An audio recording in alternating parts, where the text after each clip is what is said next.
Opa, eu sei que você não aguenta mais ouvir. Eu pedi para você fazer o triplo C, curtir, comentar e compartilhar.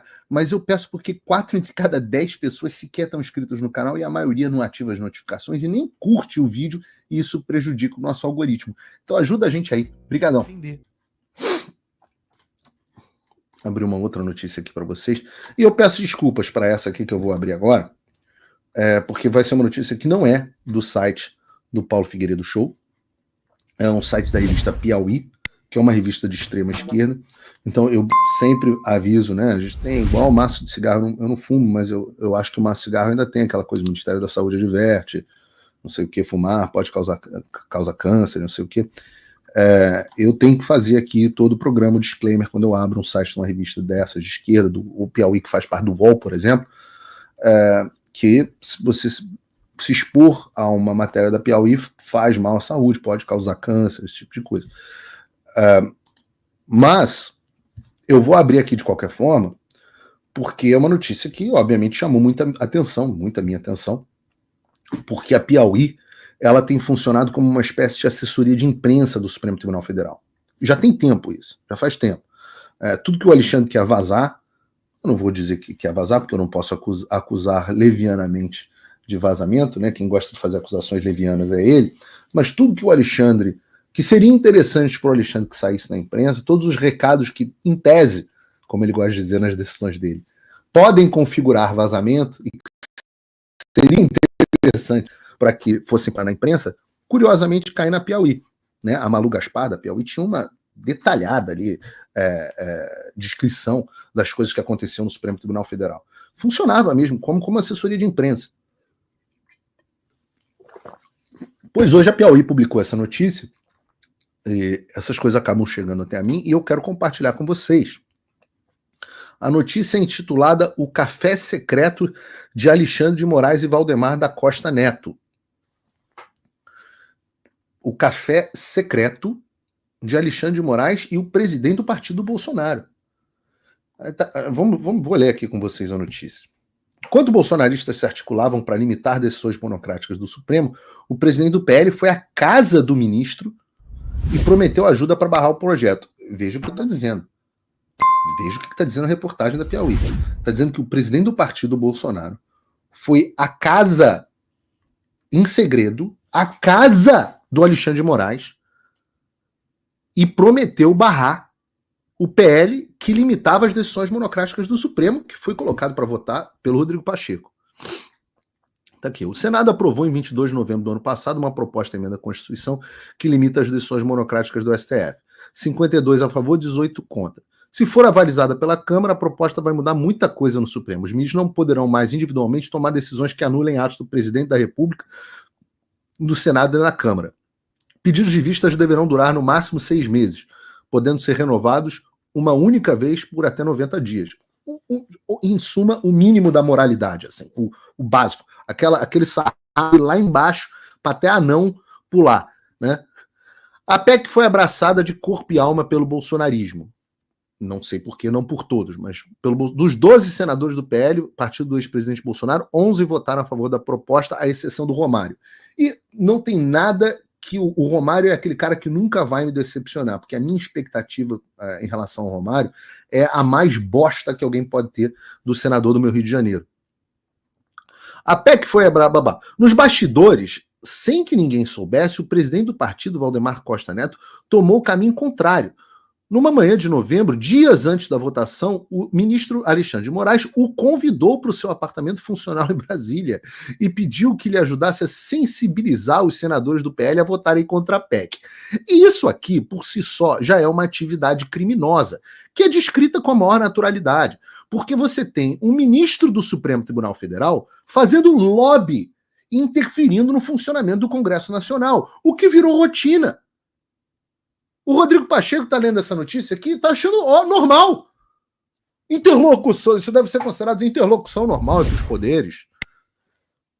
Um ministro do Supremo Tribunal Federal chama o presidente do maior partido do Brasil para fazer lobby contra uma lei que limita os poderes justamente da atuação desse cara. O café da manhã dos dois ficou fora das agendas e nunca foi divulgado. Valdemar se prontificou a atender o pedido de Moraes e telefonou para parlamentares do seu partido, conforme revela a reportagem da Thaís Oyama na edição deste mês da Piauí. Voltaremos a Thaís Oyama daqui a pouquinho. Não se sabe bem o quanto esforço o Valdemar repreendeu. O certo é que não deu frutos. Os senadores do PL não abdicaram da oportunidade de desferir um golpe contra o Supremo, mas o episódio circulou nos corredores de Brasília. Em janeiro, sentindo a necessidade de afagar os bolsonaristas, o Valdemar deu uma entrevista em que defendia o impeachment do Moraes e chamava de frouxo o Rodrigo Pacheco por não abrir a iniciativa do processo. Correto, Valdemar.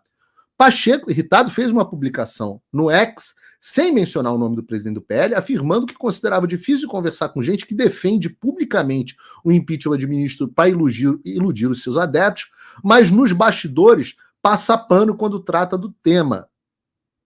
E a gente conversou sobre isso aqui, sobre o Pacheco, dizendo, olha, o Valdemar joga essa para a plateia dos bolsonaristas, mas no final das contas ele faz campanha aqui para defender as pautas do STF. Aí diz aqui, para quem conhece o presidente do PL, nada disso surpreende. O Valdemar pavimentou sua longa carreira com método, pragmatismo e uma fé incondicional na ideia de que é dando que se recebe. Aqui já é a jornalista botando a opinião dela. Aliás, a matéria não é assinada, tá? Numa hora afaga o bolsonarismo, noutra o arquirrival do bolsonarismo. Essa elasticidade fez com que o Valdemar transformasse o PL numa fulgurante exceção nesses tempos de polarização. Um raro caso num partido que cabe Bia Kicis, Carla Zambelli, Eduardo Bolsonaro e também parlamentares como João Carlos Bacelar, Júnior Lourenço e Fernando Giacomo. Esses últimos, essa parte é importante, por serem próximos a Valdemar, compõem a ala que os bolsonaristas chamam de PL do V, PL do Valdemar. É verdade, os deputados chamam assim mesmo.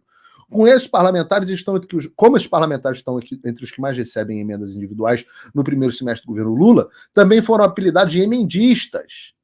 Dizem deputados do PL que com os bolsonaristas Valdemar faz votos e com os emendistas pisca para o governo.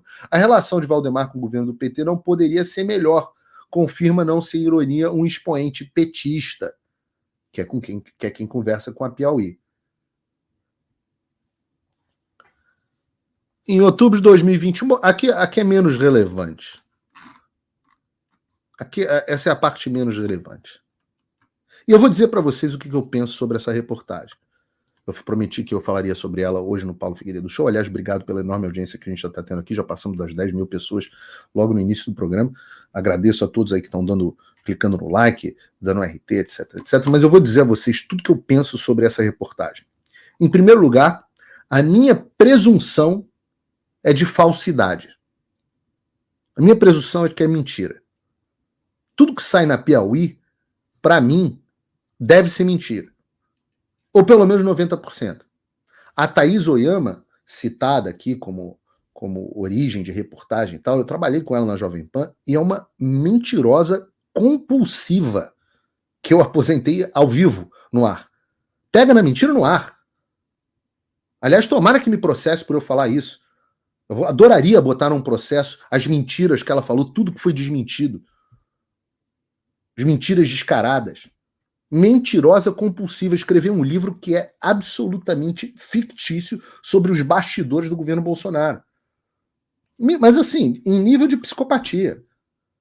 Então eu parto do pressuposto que tudo que está na Piauí é mentira. Eu vejo uma reportagem dessa, eu não acredito. Eu ainda fiz o seguinte, eu mandei essa mensagem, agora há umas 2 horas, mandei essa reportagem para o próprio Valdemar da Costa Neto, dizendo, olha, se for mentira, é importante que desminta. E eu me pergunto, por que o Valdemar não desmentiu ainda? Teve um deputado, muito bom, deputado próximo ao Bolsonaro e tal, que viu minha publicação no Twitter e veio me dizer, olha, Paulo, eu acho que isso aí não aconteceu, não. E eu acredito e levo muito a sério a opinião dele, e eu também acho que não aconteceu. Deve ser mentira da Piauí. Mas essa história de que o Pacheco jogou no ventilador, de que o Valdemar trabalha em favor das pautas do governo e das pautas do STF, isso é verdade segundo os próprios deputados da oposição. E eu já abordei esse assunto aqui antes. Inclusive, na companhia do meu querido senador Magno Malta, que eu espero que esteja totalmente recuperado, mas numa entrevista que eu fiz pessoalmente com ele aqui no estúdio, eu abordei esse assunto. Porque ele é um cara muito próximo do Valdemar, quer dizer, um cara que fez a ponte para o Bolsonaro ir para o PL e tudo mais. Então é tido isso como verdade. Agora, também é verdade, isso é indiscutível, o que está dizendo aí na reportagem, que os deputados ligados ao Valdemar, os chamados emendeiros, o PL do V, eles votam em favor com o governo. Isso é um fato. Aliás, cadê aquele site? Eu tenho que abrir aquele site maravilhoso que tem lá os deputados, inclusive do PL, que votam com o governo. Tem um deles, que é citado nessa reportagem aqui, o Bacelar, homem do Valdemar no PL, né, no PL da Bahia, ele foi eleito com 5 mil votos a mais do que o André Porciúncula. Vocês devem lembrar do André Porciúncula, que foi secretário da Cultura, audiovisual, sei lá qual era exatamente o título que ele tinha. Trabalhava na área de cultura com o Bolsonaro. Esse Bacelar do Valdemar teve 5 mil votos a mais do André Porciúncula, que acabou ficando na suplência. Então, por que esse cara ganhou? O Valdemar enfiou um caminhão de dinheiro na campanha do cara. Contra, de certa forma, o André. Então, aí você vê na sua cabeça, será que você queria um André Porciúncula? Você que está no chat me responde, você preferiu um André Porciúncula, que é um dos caras mais inteligentes ligado ao bolsonarismo, botou para arrebentar com os artistas mamateiros, ou se você quer o tal do Bacelar, que vota com o PT em absolutamente tudo. E eu pergunto, é coincidência que esses caras estejam votando com o governo, que justamente os caras mais próximos ao Valdemar acabam votando com o governo? Por que os deputados do Valdemar votam diferente dos deputados do Bolsonaro? Por que o Valdemar empurrou o Nunes goela abaixo do Bolsonaro em São Paulo como candidato contra o Ricardo Salles, que estaria aí com um baita nome? O Pablo Marçal vai acabar navegando e tendo uma boa votação, não sei o quanto. Apesar de não ter ido bem na entrevista que ele fez no Bradock, vamos ver se ele melhora. Mas justamente pela falta de espaço, porque o PL, o Valdemar enfiou um Nunes goela abaixo do Bolsonaro. E por que o Bolsonaro teve que aceitar? Eu estou mostrando para vocês, e fazendo isso com vocês, de bastidores, para vocês tentarem entender a lógica da política. E parem com essa babaquice de ficar achando, tá brigando com o Bolsonaro, você está mudado. Minha relação com o Bolsonaro está tão boa atualmente como sempre teve. Esse negócio de pensar assim, já falei isso aqui no programa, esse coisa de retardado. O presidente entende perfeitamente a minha posição, mesmo que a gente nem sempre concorde. Isso não vai causar briga, não. Entenda, eu não sou político. Os políticos da base do presidente é que tem que fazer, dizer amém e tal, concordar com ele, faz parte. Se eu fosse eleito por um cargo com o apoio do Bolsonaro, eu estaria na mesma situação, teria que. Porque você tem que fazer parte do grupo político, né? E concordar com a liderança. Mas é justamente por isso que eu não me elejo porra nenhuma. E a pergunta que fica é, falando de bastidores, tem acordão, tem conversa entre Alexandre e Valdemar? Porque assim, para o Alexandre ter a liberdade, assumindo que essa parte seja verdadeira, para o Alexandre chamar o Valdemar na casa dele para pedir um favor, poxa, sensibiliza aí os deputados do seu partido a votarem para não limitar o Supremo Tribunal Federal. Um cara a quem o Valdemar, que aplicou uma multa de 22 milhões no rabo do Valdemar, tá chamando o Valdemar para conversar? Vocês não acham isso esquisito, não? Vocês não acham essa história esquisitíssima? Para essa conversa ter acontecido é porque tem interlocução. E aí a gente volta ao tal do acordo nos bastidores que ficam dizendo que eu, inclusive, involuntariamente facilitei com as minhas ações aqui nos Estados Unidos. Opa, eu sei que você não aguenta mais ouvir, eu pedi para você fazer o triplo C, curtir, comentar e compartilhar, mas eu peço porque 4 entre cada 10 pessoas sequer estão inscritas no canal e a maioria não ativa as notificações e nem curte o vídeo e isso prejudica o nosso algoritmo. Então ajuda a gente aí. Obrigadão.